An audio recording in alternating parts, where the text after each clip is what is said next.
This is Marcus Washington from Making the Cut with your Notre Dame Toledo preview. Notre Dame plays Toledo tomorrow on Peacock at 2:30. You will need the Peacock subscription in order to see the game live. It will not be part of the free version. Notre Dame is a 17.5-point favorite, with the over-under being 55.5.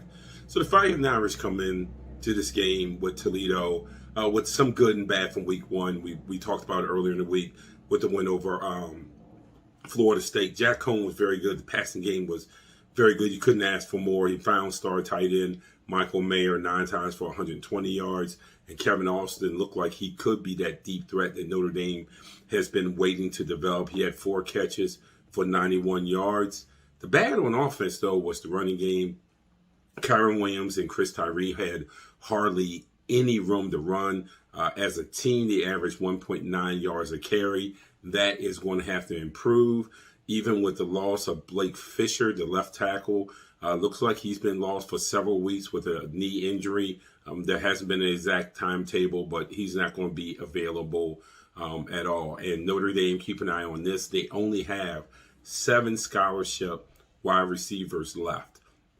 So they really cannot sustain an injury at that position anymore. The defense, again, we all know the bad, but it did force multiple turnovers on Florida State, had 5 sacks. Obviously, they have to do a better job against the run. Florida State ran for north of 250 yards against the Irish defense, controlled the second half on the ground. Notre Dame and Marcus Freeman will have to be able to get to Toledo's quarterbacks, be able to make the tackle on the first hit, and, of course, get off the field on third down. So Notre Dame, Toledo, my prediction, Notre Dame should be able to score points in this game. They will have a size difference on Toledo. They should be able to run the ball. I would like to see them open up, pass it, then set up the run a little bit later. But they look like they should be able to cruise to a game, kind of get healthy, kind of get things right that they worked on this week. I'm looking at Notre Dame winning at 45